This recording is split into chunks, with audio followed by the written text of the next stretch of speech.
6 में है two charges 3 into 10 की पावर -8 कूलम एंड -2 इंटू 10 की power -8 coulomb are located 15 centimetre apart.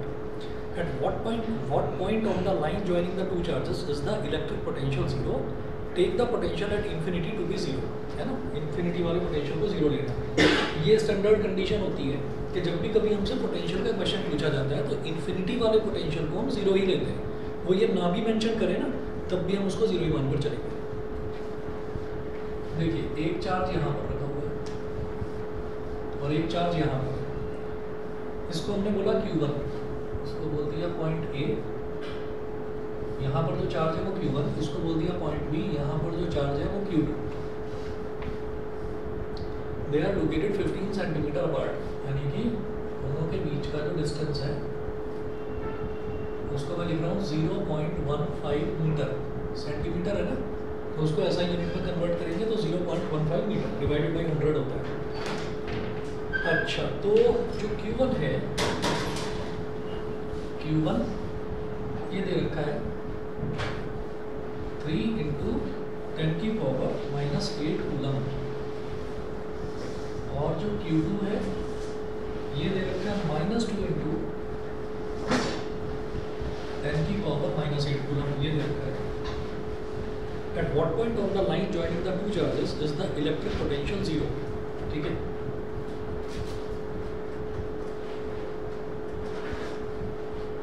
A is first.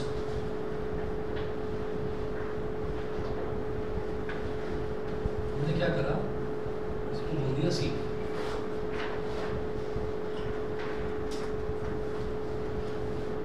Let the electric potential be zero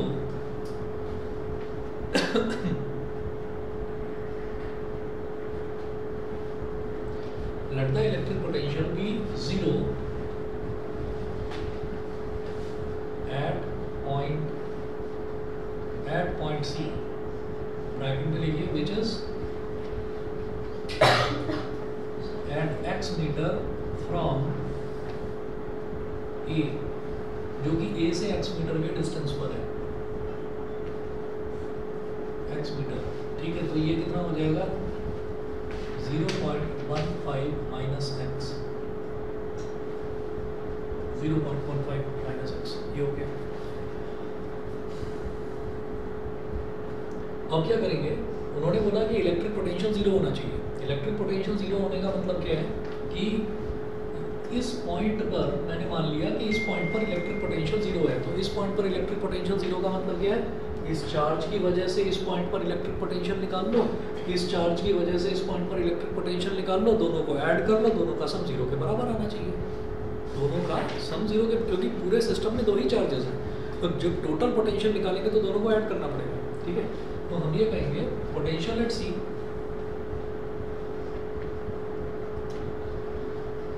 potential at C due to Q1, इसको मान लीजिए आप V1, इसको हमने V1 मान लिया, इज इक्वल टू पोटेंशियल का formula 1/4 pi epsilon not Q/R। तो Q1 कितना है 3 इंटू 10 की पावर, ये पहले लिख लो, Q1 अपॉन डिस्टेंस कितना है ये AC, Q1 अपॉन AC। तो ये मेरे पास V1 आ रहा है, V1 ये कितना आ गया 9 इंटू 10 की पावर 9 मल्टीप्लाइड बाई Q1 कितना है 3 इंटू 10 की पावर -8, 3 इंटू 10 की पावर -8 अपॉन AC कितना है, AC है X। ठीक है, इतना कर लिया। अच्छा, उसके बाद इसको थोड़ा सा करते हैं सिंप्लीफाई, तो 9 3 × 27, 10 की पावर 9 इंटू 10 की पावर -8 मतलब 10 अपॉन x, तो 270 अपॉन x आ गया, ये आ गई V1 की वैल्यू। अब इसी तरीके से दूसरे की वैल्यू निकालते हैं हम, potential at C due to Q2,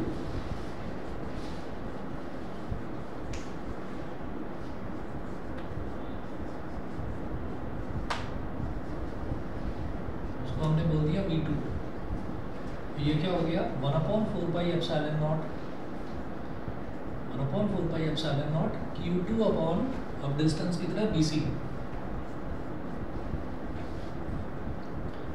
9 × 10⁻⁹ Q2 कितना था -2 × 10⁻⁸।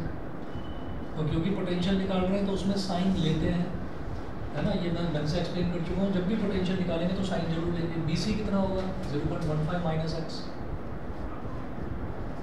0.15 - x, ठीक है। तो ये V2 की वैल्यू आ रही है, यहाँ कर दूँगा V2 = 9 × -2 is -18, ठीक है। 10⁻9 × 10⁻8 10 और upon 0.15 - x, 0.15 - x। V2 = -180 upon 0.15 - x, ये हो गया, ठीक है। अब हम ये कहेंगे for net potential to be 0, और net potential to be 0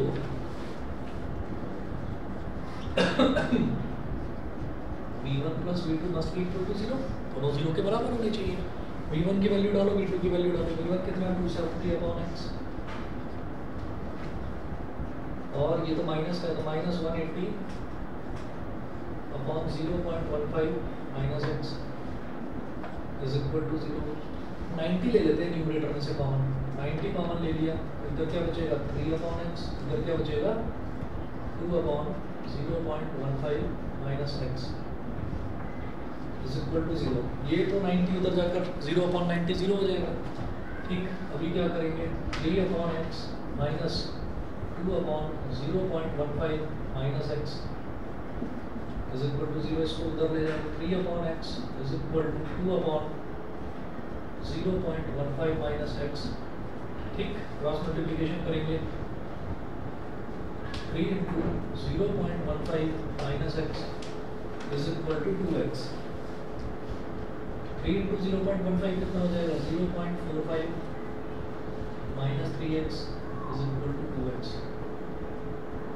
-3x - 2x, 0.45 को उधर ले जाएंगे, -0.45, तो माइनस का 5x is equal to minus का 0.45, नेगेटिव से नेगेटिव कट गया, तो x इज इक्वल टू कितना हो गया 0.45/5, 0.09 मीटर, ठीक है। इसका मतलब 9 सेंटीमीटर।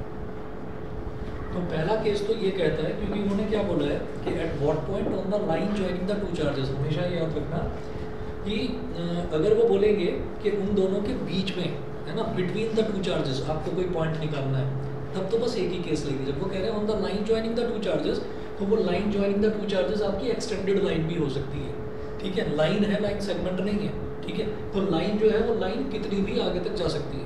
तो हम ये कहेंगे कि इससे हम राइट साइड में अगर मानते हैं तो हमने एक बार तो ये माना कि वो जो पॉइंट है जहाँ पर पोटेंशियल 0 होगा वो बीच में है दोनों के, और एक बार ये है कि ए बी प्रोड्यूस्ड पर है, एक बार ये है कि ए बी प्रोड्यूस्ड पर है, ऐसा करके देखते हैं, ठीक।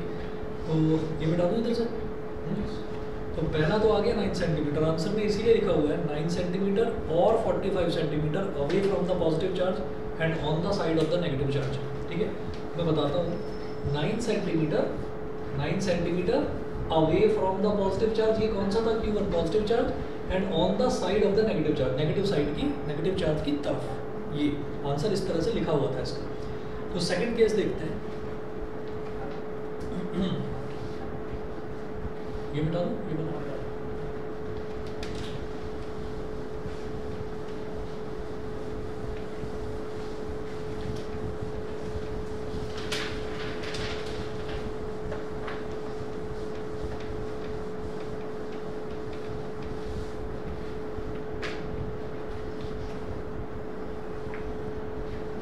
हाँ जी, केस सेकंड में हम ये कहेंगे कि हमारे पास वही पॉइंट है ए, यहाँ पर चार्ज है Q1, एक पॉइंट है बी, यहाँ पर चार्ज वही Q2, अब आप एक पॉइंट डी मान लीजिए, सी तो ऑलरेडी यहाँ मान चुका था, इस बार डी मान लिया। तो हमने क्या करा कि जैसे ए से ही वो डिस्टेंस माना था, तो इस बार भी हम ये कहेंगे कि मान लिया कि वो ए से कितने डिस्टेंस पर है, एक्स डिस्टेंस पर। मतलब मैं डी पर पोटेंशियल निकालना चाहता हूँ, तो डी पर पहले मैं Q1 की वजह से निकालूंगा और डी पर फिर मैं Q2 की वजह से निकालूंगा। दोनों का नेट पोटेंशियल 0 होना चाहिए। तो ये डिस्टेंस x है, दोनों के बीच का Q1 और Q2 के बीच का डिस्टेंस कितना है, 0.15 मीटर। ठीक है, तो B से D के बीच का डिस्टेंस कितना रह जाएगा, x माइनस 0.15 मीटर। ये हो गया। ठीक है, अभी देखिएगा क्या करेंगे, Q1 हो गया, Q2 हो गया। अब हम क्या करेंगे कि potential at D due to Q1, इसको अब बात बोल दिया हमने, V1 बोल दिया, वही जैसे उसमें भी V1 बोला था। तो ये हो जाएगा 1/4 pi epsilon not Q1 upon distance पूरा का पूरा AD, 1/4 पाई एप्सिलॉन नॉट कितना है, 9 × 10⁹ और Q1 की वैल्यू क्या थी, 3 × good evening sir. Good evening, 3 × 10⁻⁸। ये मंडे वाले दिन लेट होता है क्या स्कूल का? अच्छा, चलिए कोई। पेज नंबर 12 पर जो नोट्स भेजे हुए हैं ना, उसमें पेज नंबर 12 पर न्यूमेरिकल नंबर 6 करवा रहा हूँ, 6 पेज नंबर 12 पर न्यूमेरिकल नंबर 6, 9 × 10⁹, 3 × 10⁻⁸ Q1 हो गया। और AD, A से लेकर D तक का डिस्टेंस कितना है, x है। ठीक है, 9 × 3 = 270, सॉरी 27 × 10 और अपॉन x, तो वही आ गया 270 अपॉन x, जैसे वहाँ पर भी 270 अपॉन x ही आया। अभी क्या करेंगे, पोटेंशियल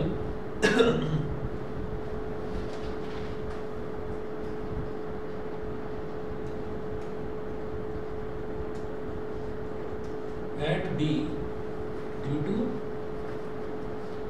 Q2, इसको क्या करेंगे, V2,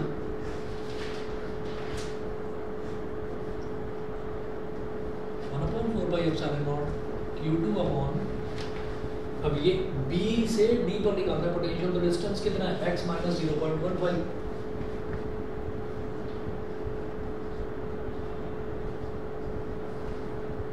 वैल्यू डाल दीजिए, 9 × 10⁹, Q2 कितना था, -2 × 10⁻⁸ अपॉन x माइनस 0.15।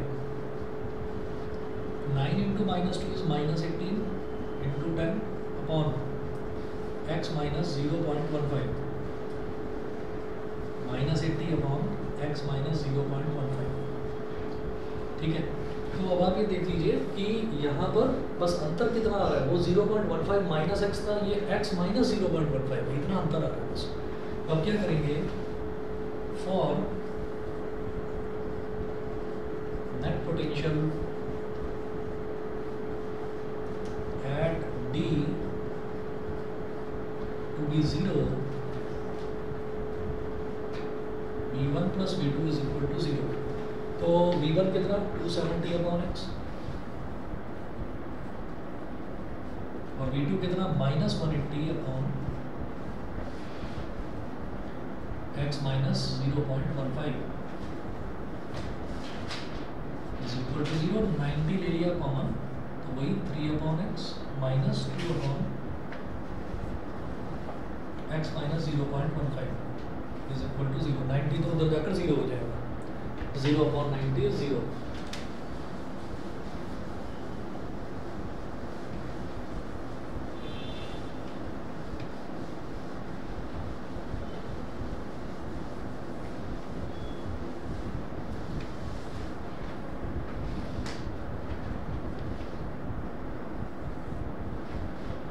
तो ये हो गया 3 upon x minus 2 upon x minus 0.15 is equal to 0। इसको उधर ले जाओ, 3 upon x, 2 upon x minus 0.15 multiply करिए, 3 × x minus 0.15 is equal to 2x. 3x minus 0.45 is equal to 2x. इसको इधर ले आओ, इसको उधर ले जाओ. x is equal to 0.45 metre, मतलब x is equal to 45 centimetre. तो इसीलिए आंसर ये लिखा हुआ है कि net potential is 0 at 9 centimetre और 45 centimetre away from the positive charge and on the side of the negative charge. ये हो गया. तो ये दो हमारे पॉसिबिलिटीज बन सकती हैं. ठीक है. इसके बाद देखिएगा नेक्स्ट जो टॉपिक है, सभी को क्लियर है? सिंपल कैलकुलेशन है. और इलेक्ट्रिक फील्ड वाले में भी ऐसे ही था कि नेट इलेक्ट्रिक फील्ड बताओ कहाँ पर जीरो आता है ना, इसी तरीके का. अब आगे देखिएगा relation between electric field and potential. Relation between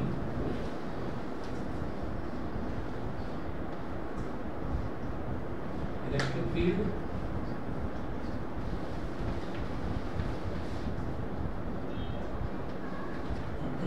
and potential.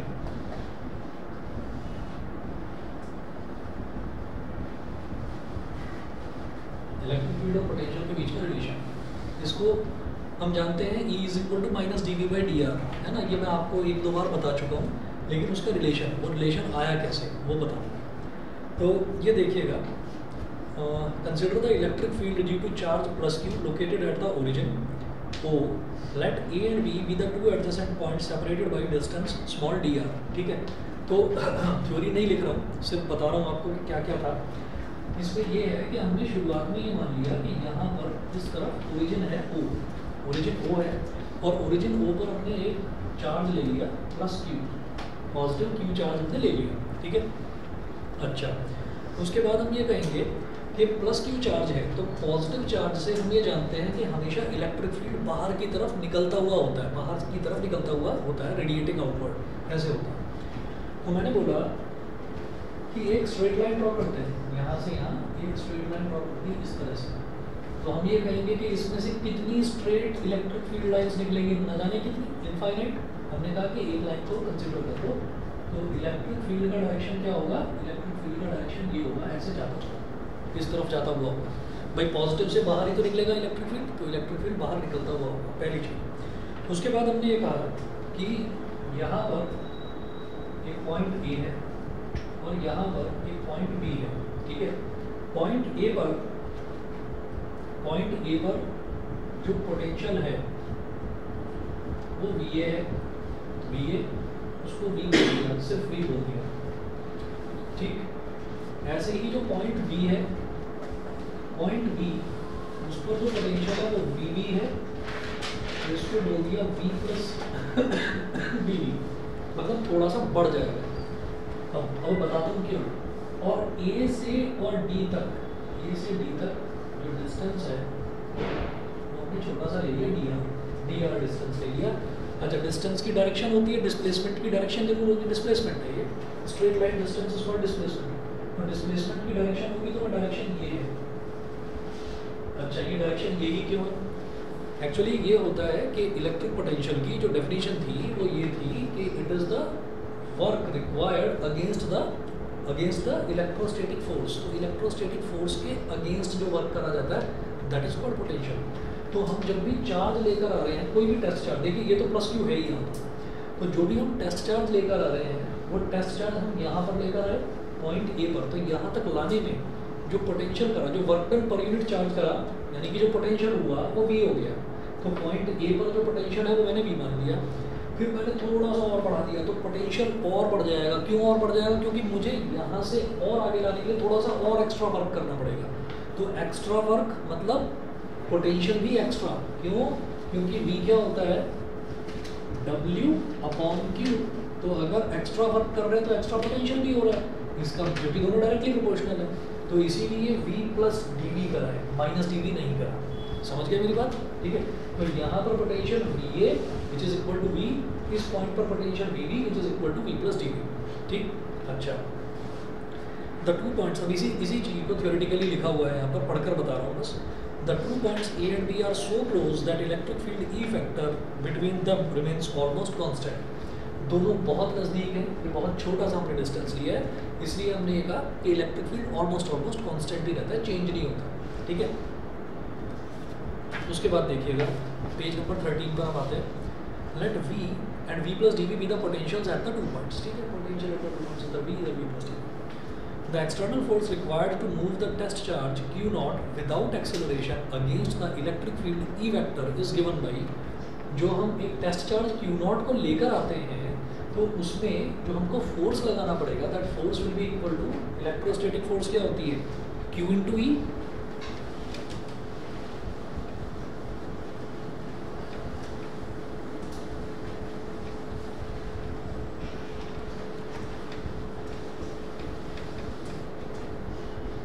तो जो F वेक्टर होगा वो हो जाएगा minus Q naught into E vector. ठीक है, minus Q naught into E vector, इसको मैंने बोल दिया equation number 1। Minus Q not समझ गए, क्योंकि इलेक्ट्रिक फील्ड का डायरेक्शन ये हो, फोर्स आप अपोजिट डायरेक्शन में लगा रहे हैं। जब आप फोर्स अपोजिट डायरेक्शन में लगा रहे हैं तो इसी वजह से नेगेटिव साइन आ गया। चार्ज पॉजिटिव क्यू नॉट ही है, ठीक है, चार्ज नेगेटिव नहीं है, हम अपोजिट डायरेक्शन में आ रहे हैं इस वजह से। उसके बाद the work done to move the test charge from A to B, तो अभी तो मैं इसको यहाँ से यहाँ लेकर आया, तो फोर्स जो है वो उस पर ये लग रही है minus Q naught into E vector, यही फोर्स लगेगी। ठीक, अब मैं उसको यहाँ से यहाँ मूव करा रहा हूँ, तो ए से बी तक मूव कराने में वर्क डन क्या होगा, फोर्स इंटू डिस्प्लेसमेंट। डिस्प्लेसमेंट जरा सा कितना है, डी आर। ठीक है, तो वर्क डन क्या हो जाएगा, F work done is equal to F into D R, force into displacement. ठीक है, तो F vector dot D R vector मत कहना, समझ गए ना, क्यों नहीं कहना, क्योंकि दोनों ही स्ट्रेट लाइन में, दोनों के बीच में 0 डिग्री का एंगल है। फोर्स भी इसी डायरेक्शन में, डी आर भी इसी डायरेक्शन में, तो दोनों के बीच में एंगल बन ही रहा है, 0 डिग्री है, तो cos 0 1 हो जाता है, तो एफ इंटू डी आर हो गया सिंपल। उसके बाद इसको क्या बोलेंगे, W is equal to minus Q naught E D R, minus Q naught E D R. उसके बाद हम ये कहते हैं also the work done in moving the test charge from A to B, इसको इक्वेशन नंबर 2 बोल दो। Work done in moving test charge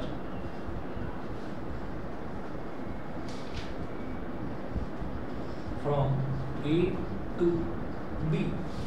तो हम ये जानते हैं, सिंपल सा रिलेशन है कि अगर पोटेंशियल मेरे पास है तो वर्क डन कैसे निकाला जाएगा भाई, V इज इक्वल टू क्या होता है, work done upon work done per unit charge, ये होता है।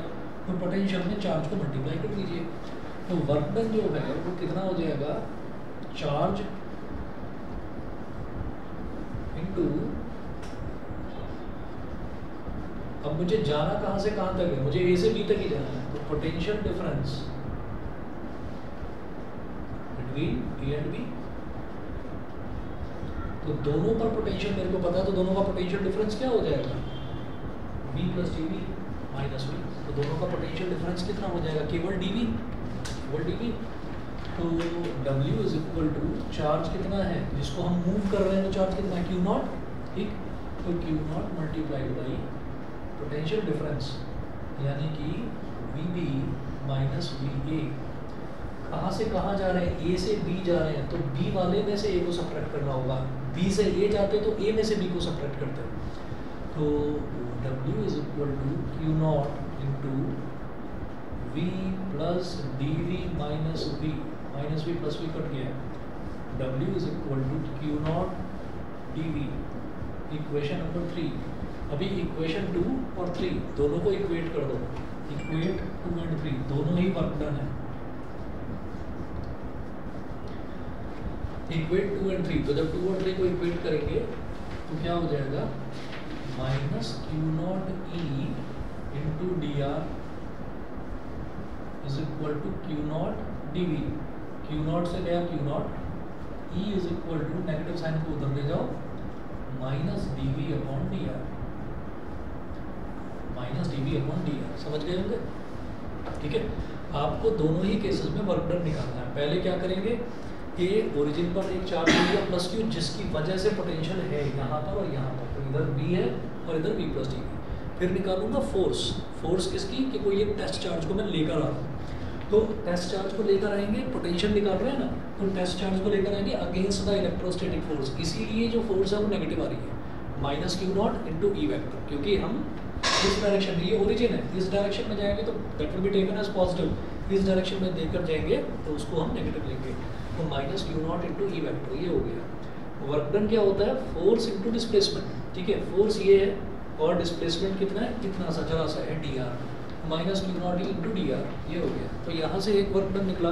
दूसरा वर्क डन हम ये जानते हैं कि अगर चार्ज में पोटेंशियल डिफरेंस को मल्टीप्लाई कर दें तो भी वर्क डन आ जाता है। तो चार्ज क्या था जिसको हम मूव कर रहे हैं, क्यू नॉट, पोटेंशियल डिफरेंस क्या होगा, कहाँ से कहाँ जा रहे हैं, ए से बी जा रहे हैं तो B B minus V A, ठीक है, तो V B minus V A, D B कितना है, V plus D B, V A कितना है, वी, तो वी से बी कट गया, क्या आ गया, डी बी, और W is equal to Q naught D B. ये भी वर्क डन, ये भी वर्क डन, दोनों को इक्वेट करा, E is equal to minus D B by D R, ठीक है। इसको जो है D B by D R वाली जो टर्म है, इसको हम पोटेंशियल ग्रेडियंट भी बोल देते हैं, potential gradient and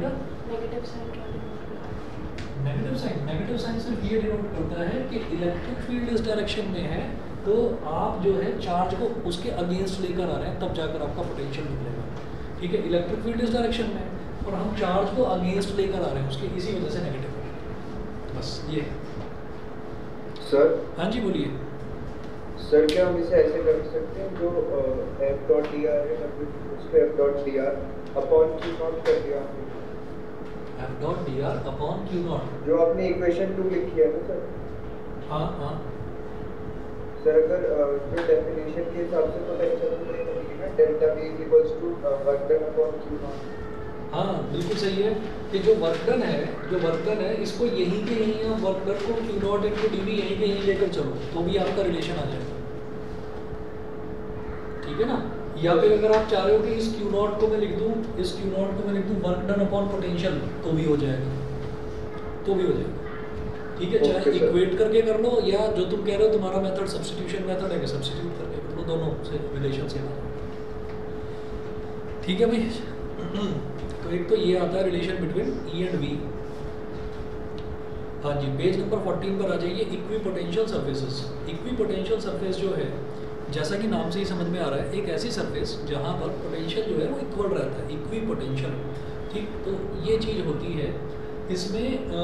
equipotential surface जो है उसकी डेफिनेशन तो बिल्कुल सेम है कि ऐसा सरफेस जहाँ पर पोटेंशियल जो है वो इक्वल हो, सेम हो, लेकिन इसकी ना 4 प्रॉपर्टीज़ हैं। उन 4 प्रॉपर्टीज़ पर कंसेप्चुअल क्वेश्चन बनेगा 2 नंबर का, ठीक है। वो 2 नंबर का क्वेश्चन कैसे बनेगा, क्वेश्चन भी इसी में है, प्रॉपर्टी में, और उसका एक्सप्लेनेशन भी इसी में समझाता हूँ। देखिए, any surface that has same electric potential at every point on it is called an equipotential surface। कोई भी surface जिस पर हर जगह सेम पोटेंशियल हो उसको इक्विपोटेंशियल यानी कि इक्वल पोटेंशियल बोलते हैं, इक्विपोटेंशियल सरफेस। फिर आता है जी प्रॉपर्टीज ऑफ इक्विपोटेंशियल सरफेसेस। पहली प्रॉपर्टी है no work is done in moving a test charge over an equipotential surface, ठीक है। अगर कोई भी एक टेस्ट चार्ज रखा हुआ है इक्विपोटेंशियल सरफेस पर, हम उसको मूव करने लगे तो कोई वर्क डन होता ही नहीं है, नो वर्क इज डन। इसको प्रॉपर्टी को प्रूव करने के लिए आया क्वेश्चन बनेगा, जरा सा ये इतना सा पेज नंबर 14 पे इतना सा जो दे रखा है, बस एक्सप्लेनेशन, बस इतना ही है, उससे ज़्यादा नहीं है। तो 2 नंबर से ज़्यादा का इसका वैसे भी वैल्यू नहीं है क्वेश्चन की। देखिएगा, हम एक इक्विपोटेंशियल सरफेस बनेंगे,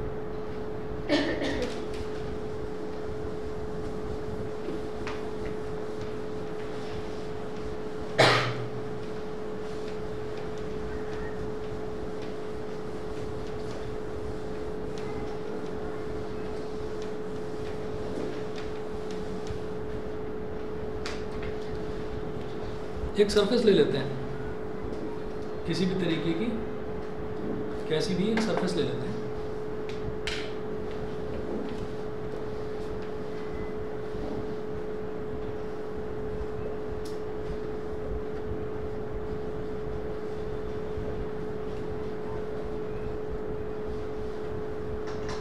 प्रॉपर्टीज ऑफ इक्विपोटेंशियल सरफेसेस, उनकी प्रॉपर्टीज। तो पहली है no work is done.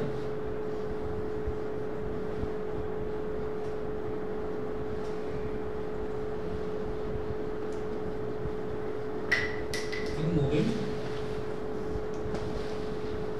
A charge charge on it, मतलब इक्विपोटेंशियल सरफेस पर अगर किसी भी चार्ज को हम मूव करते हैं तो कोई वर्क डन होता ही नहीं है। कैसे?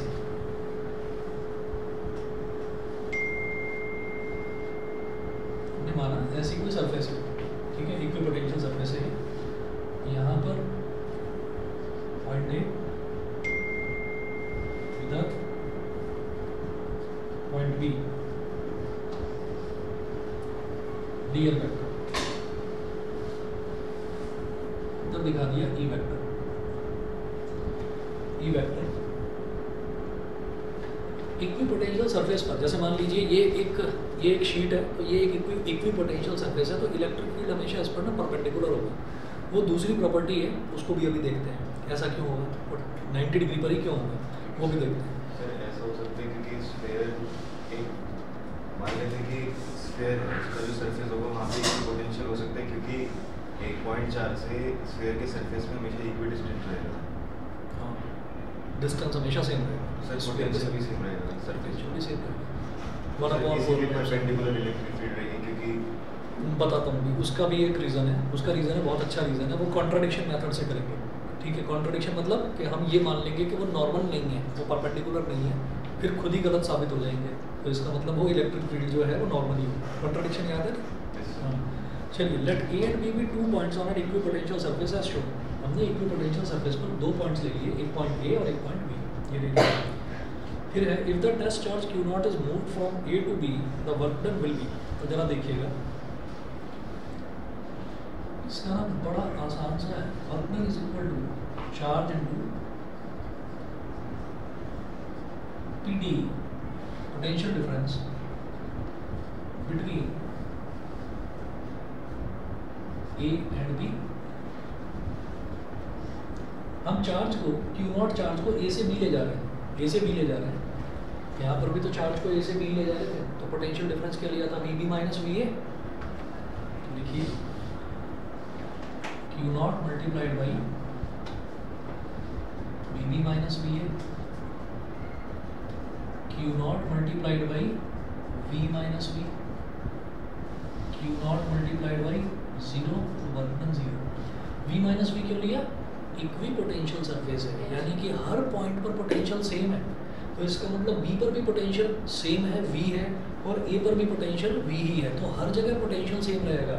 तो चार्ज इनटू पोटेंशियल डिफरेंस ही आपका 0 आ रहा है, ठीक, जब पोटेंशियल डिफरेंस ही 0 आ रहा है तो इसका मतलब चार्ज इनटू पोटेंशियल डिफरेंस वो 0 हो जाएगा।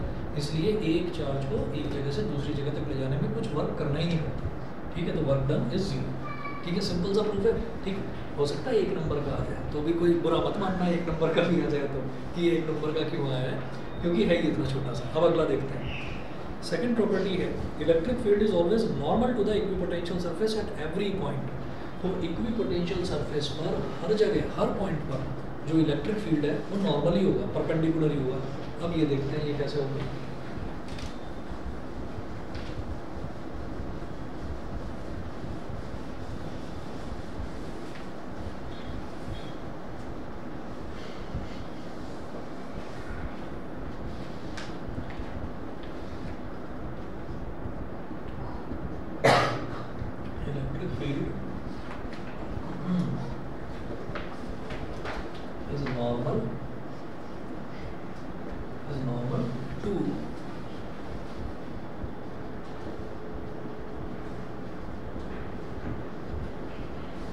The equipotential surface at every point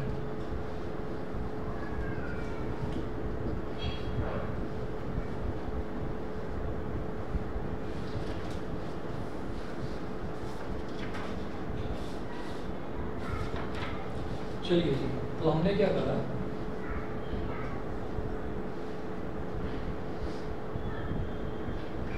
एक इक्विपोटेंशियल सरफेस बना ली, लिख रहा हूँ यहाँ पर इक्विपोटेंशियल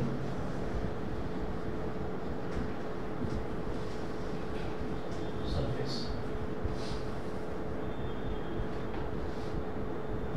एक तो ये है कि इलेक्ट्रिक फील्ड को नॉर्मल दिखा दिया, एक ये है कि नहीं इलेक्ट्रिक फील्ड को ऐसे दिखाएंगे,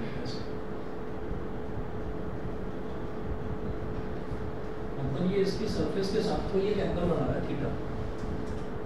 इलेक्ट्रिक फील्ड हमने तो ये बोला ना electric field is always normal. तो नॉर्मल का मतलब क्या है कि इसकी सरफेस के साथ में 90 डिग्री का ही एंगल बनाएगा, प्लेन है।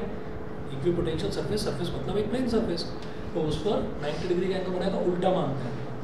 If the field were not normal to the equipotential surface, अगर फील्ड इक्विपोटेंशियल सरफेस पर नॉर्मल नहीं होता, then it would have a non-zero component along the surface।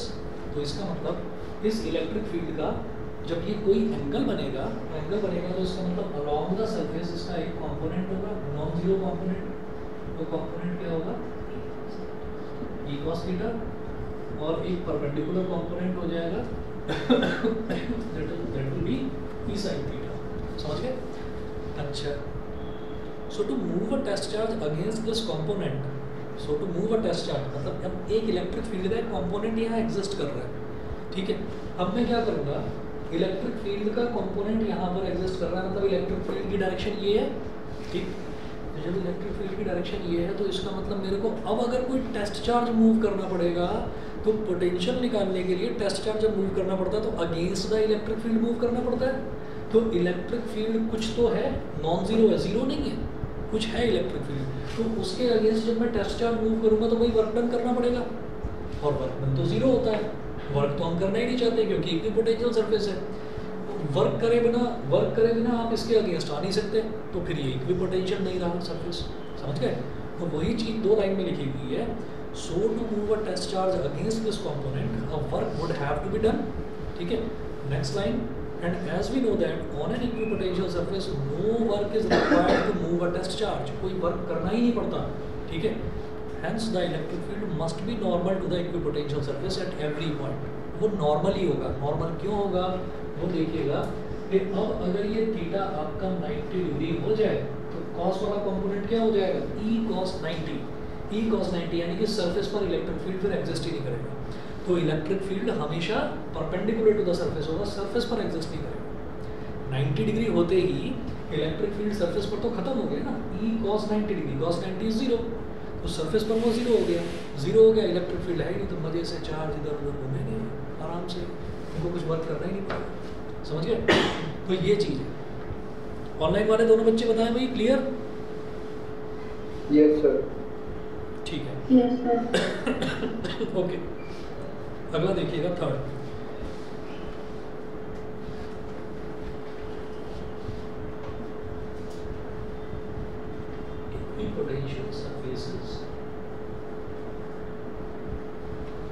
equipotential surfaces are close together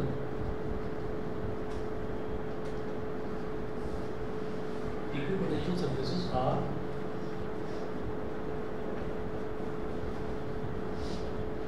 close together in the regions of strong field,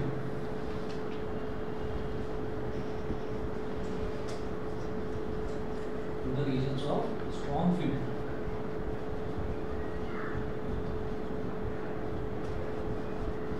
regions of strong field, and farther apart in the regions of weak field.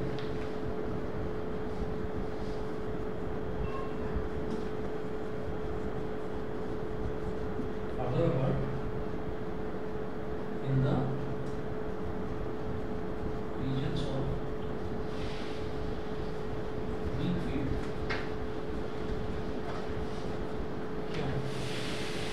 Strong field में नज़दीक की होती हैं equipotential surfaces, पास पास की होती हैं, और weak field में दूर दूर की होती हैं।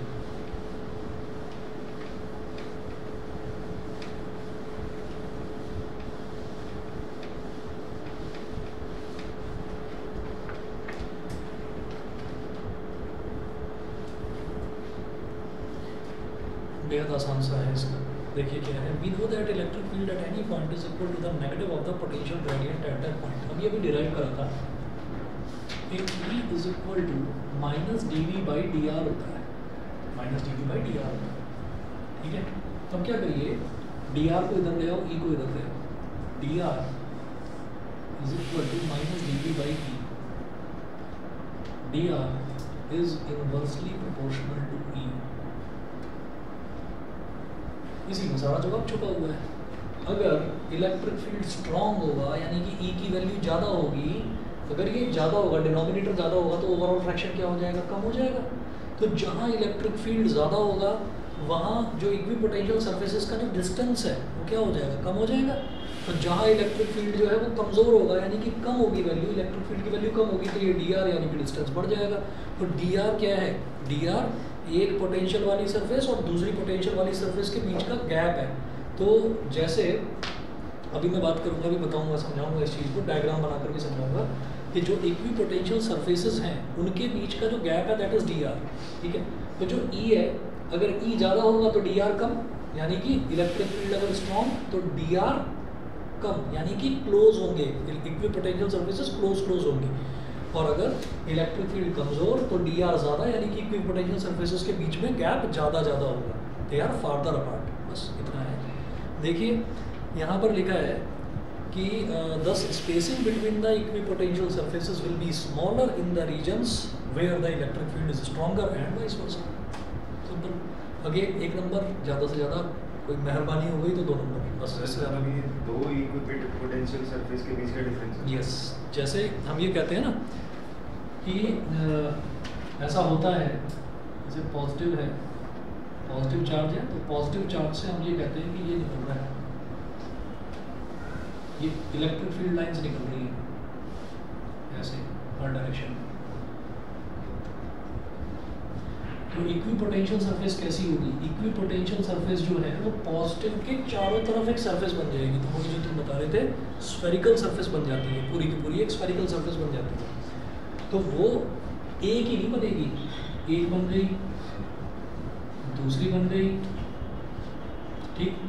तो आप ये देखिएगा कि अगर हम नज़दीक की बात करेंगे तो ये जो डी आर है ना, डी आर इन दोनों के बीच का डिस्टेंस है, इक्विपोटेंशियल सरफेसेस के बीच का डिस्टेंस है, ठीक। जैसे गॉसियन सरफेस बनाते थे इलेक्ट्रिक फील्ड में, वो एक बनती थी, वो एक ही बनती थी। इक्विपोटेंशियल सरफेसेस काफ़ी सारी बनेगी, एक बनेगी, उसके अंदर एक और स्फीयर, एक और स्फीयर, एक और स्फीयर, ठीक है। जैसे जैसे हम दूर जाते जाएंगे इलेक्ट्रिक फील्ड कमज़ोर होता जाएगा, इलेक्ट्रिक फील्ड कमज़ोर होता जाएगा, जैसे जैसे इलेक्ट्रिक फील्ड कमज़ोर होगा यानी कि कम होगा इलेक्ट्रिक फील्ड, तो गैप भी बढ़ता चला जाएगा, यानी कि और बड़ी इक्विपोटेंशियल सरफेस बन जाएगी, समझ गए।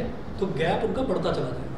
सर गैप सर ये तो इमेजिनरी है सरफेसेस, हाँ ये सरफेसेस इमेजिनरी है। हाँ imaginary, imaginary. Sir magnitude maintain करने के लिए गैप का डिफरेंस है ना, बस उसको मेंटेन करने के लिए जो है वो गैप उतना ही उतना बना रहेगा, ताकि बराबर मैग्नीट्यूड बना रहे, इक्विपोटेंशियल तो इक्वल मैग्नीट्यूड बना रहे इसलिए। नहीं सर, जब स्ट्रॉन्गर फील्ड होगा, मान लेते कि एक्स और थोड़ा ज़्यादा उससे मैग्नीट्यूड चाहिए हो, हाँ, मतलब सर जब स्ट्रॉन्ग सरफेस होगा फील्ड का मैग्नीट्यूड, इलेक्ट्रिक फील्ड का। नहीं सर, मतलब पोटेंशियल सरफेस में जितना पोटेंशियल है उसका मैग्नीट्यूड। हाँ वही तो, इक्विपोटेंशियल, पोटेंशियल सरफेस पर पोटेंशियल का मैग्नीट्यूड यानी कि पोटेंशियल की वैल्यू, वो पोटेंशियल का मैग्नीट्यूड ही होता है, वेक्टर नहीं है वो। हाँ तो पोटेंशियल ही बोलो बस उसको, चलिए सर, अटक गया करके। अटका नहीं सर, वो ऑब्वियस सी बात है थोड़ी। बताओ क्या पूछा सर, अगर मैग्नेट मान लेते कि ये पॉइंट है, ये वीक फोर्स मतलब वीक फील्ड था, ठीक है सर। तो अगर ये x मैग्नीट्यूड यहाँ पे मिल रहा है तो स्ट्रॉन्ग फील्ड में हमें कितने में मिल जाएगा? स्ट्रॉन्ग फील्ड पर कम पर मिलेगा, गैप कम हो जाएगा, है ना। गैप मतलब एक तरह से रेडियस भी बोल सकते हो आप उसको, वो कम हो जाएगा। तो वही चीज़ है, इनवर्सली प्रोपोर्शनल। और सर अगर दो हमने कंपैरिजन करना स्टार्ट करें तो उसे क्या बोल देंगे रेडियस? अगर मैं दो चार्जेस का कंपैरिजन, इक्विपोटेंशियल सरफेसेस में तब उसको गैप बोलेंगे, तब उसको गैप बोलेंगे, नहीं तो फिर रेडियस होगा। अगर सिर्फ एक सरफेस की बात करेंगे तो रेडियस होगा, ये ठीक है ना। चलिए जी अगला देखिएगा, no two equipotential surfaces can intersect each other. No two equipotential surfaces can intersect each other. तो दो इक्विपोटेंशियल सरफेसेस इंटरसेक्ट नहीं कर सकती, क्योंकि क्या है कि इसका जो आंसर है वो ना इसमें सेकंड वाले में छुपा हुआ है इसका आंसर। अगर मान लीजिए दो इक्विपोटेंशियल सरफेसेस इंटरसेक्ट कर गए तो वहाँ पर जैसे मान लीजिए एक सरफेस तो ये है, मैं प्लेन इक्विपोटेंशियल सरफेस बनाऊँ, एक ये है,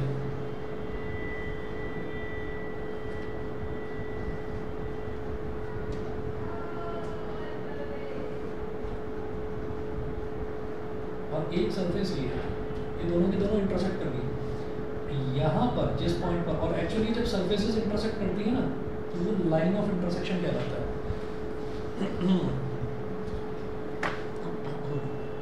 कागज है कोई बेकार का? नहीं, रुको मैं लाता हूँ।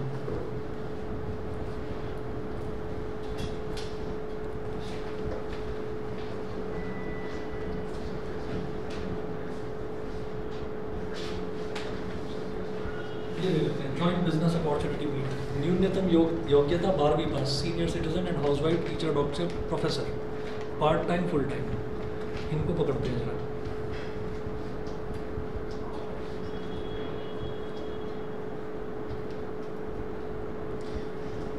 मैं ना इसमें क्या बताना चाह रहा हूँ कि जैसे मान लीजिए हमारे पास ये एक शीट है, शीट इस वजह से दिखा रहा हूँ क्योंकि ये इसके दो टुकड़े कर लेते हैं।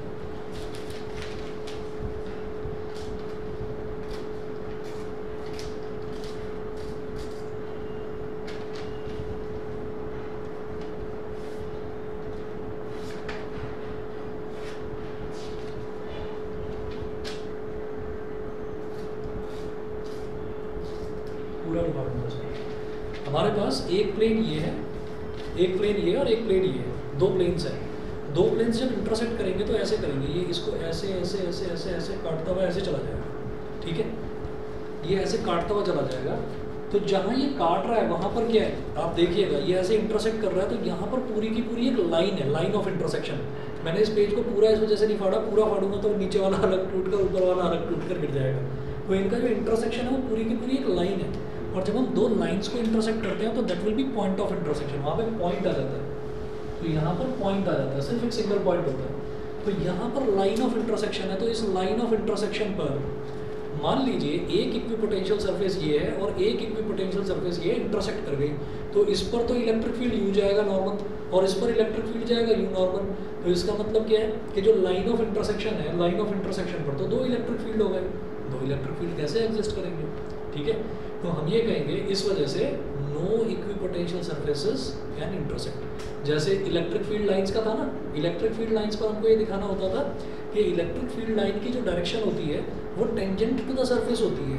तो अगर दो इलेक्ट्रिक फील्ड लाइंस इंटरसेक्ट करती हैं तो एक ही पॉइंट पर दो टेंजेंट नहीं बन पाएंगे, ठीक है, दो टेंजेंट नहीं बन पाएंगे एक ही पॉइंट पर, हम तो जाएंगे मतलब एक की डायरेक्शन इधर एक की डायरेक्शन उधर हो जाएगी। और हम ये कहेंगे कि अच्छा सिंगल पॉइंट पर दो दो अलग अलग डायरेक्शन में इलेक्ट्रिक फील्ड नहीं होगा। तो इस वजह से एक ही लाइन में इस चीज़ को समझा रखा है। पेज नंबर 16 पर आ जाइए, बिल्कुल ऊपर लिखा हुआ है। ऑनलाइन वाले बता देना, समझ में आ गया ना? Yes sir. Okay. Yes, sir. Okay. If they intersect, then there will be two values of electric potential at the point of intersection, which is impossible. वो impossible होता है, ठीक है। उसके बाद फिर है equipotential surfaces of various charge systems. इनको मैं आपको नेक्स्ट क्लास में समझाता हूँ, ठीक है। आज इतना कर लीजिए आप।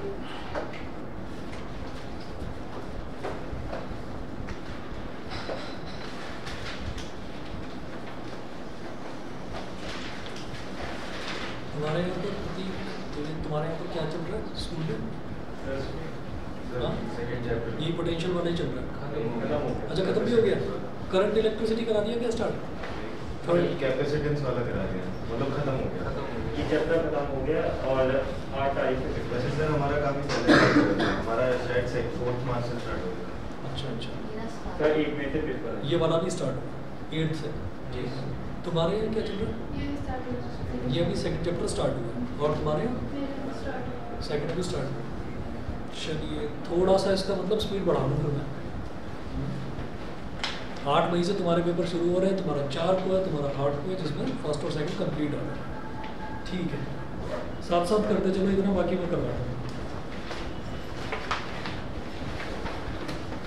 कैपेसिटेंस वाला पोर्शन जो है वो मुश्किल नहीं है, वो आसान है, उसमें दिक्कत नहीं आई। ये कैपेसिटेंस वाला अगर 10th क्लास का आपको याद हो ना, रेजिस्टेंस वाला, तुम्हारे यहाँ क्या चल रहा है? अभी पहले चल रहा है, तुम तो आराम से मजे में, सही है। जैसे सीरीज पैरेलल रेजिस्टेंसेस करे थे ना, तो वैसे ही सीरीज पैरेलल कैपेसिटेंसेस भी हैं, आसान है बिल्कुल, वही याद आ जाएगा आपको 10th वाला। चलिए जी ठीक है, आज इतना ही करेंगे।